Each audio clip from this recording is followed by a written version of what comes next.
Okay, so here we are back with the 97 GMC Sierra. We got the motor mounts in. Come in here and show you what we had to do. It's recommended that you drop the lower control arm, and that is what this big contraption here is. So they say it's easier to do that. That way we can get up in the frame there and get the back of the motor mount bolts. So let me bring you in here and show you what those look like. So after you drop the lower control arm, you can see our bolts and our nuts right there. You got two there on the bottom and one up top. And this is what that looks like from up top here. Now the stock V6 motor mount is right here. So these are the stock V6 ones, and the LS swap ones, they go in the two down here and the one up here in the middle. These two here we weren't able to use, but we just used the three. These are on sliders, so we kind of had to shove it up to get it to mount up correctly. But yeah, that's pretty much what they look like. And then obviously it's pretty easy to get a wrench up in here and hit them with the gun up top there. So we're gonna get this lower control arm back on, and then put the wheel on and roll it back out so we can clean the engine bay up, and we'll be pretty close to putting the engine here. Okay, so we got the lower control arms installed. Took us probably about an hour. Do both sides and the sway bar end links here. Typically we've always kind of put the bolts in it down here, and then kind of loaded the spring up, and then kind of jacked this side up and put your lower ball joints in. But today we thought we'd experiment a little bit. We went ahead and put the nut on the lower ball joint, and then used the lift along with the big jack stands we got to try to leverage these up in place, and it seemed to work a little better. Depends on who you're talking to, I guess. But I don't know, it worked, and we got them all tightened up, ready to go. So we're about to put the tires back on it, put it down on the ground.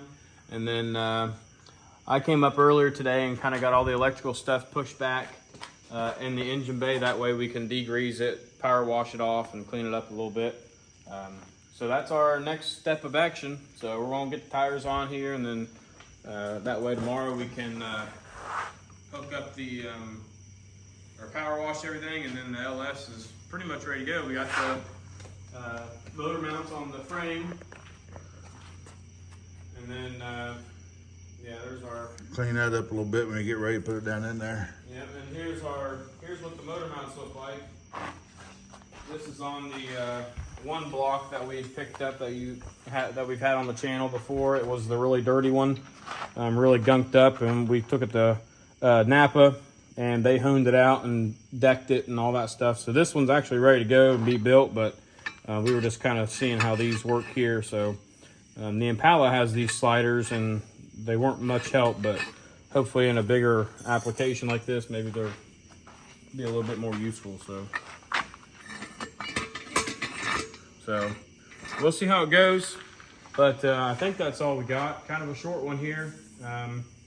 Like I said, that's how most everybody does the V6 mounts, specifically the V6 mounts, because if you have a 350 or a V8 already, you can utilize the stock motor mounts on the frame and just get the clamshell adapters for the LS.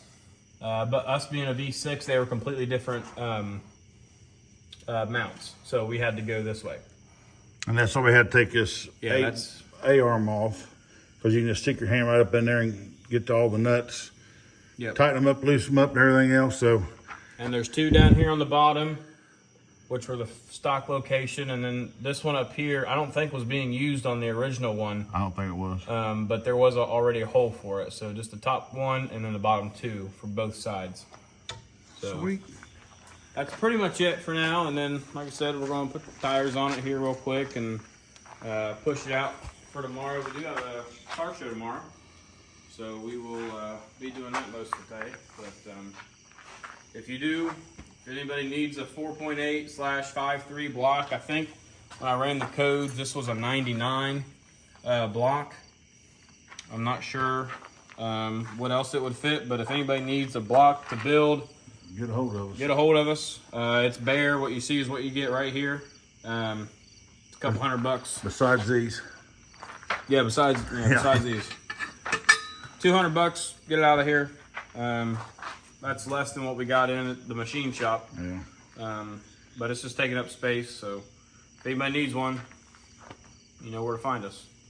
So that's gonna be it for this video. This is Trevor, McNeil's Garage, and Sean. And Wendy. Wendy. saying see you later.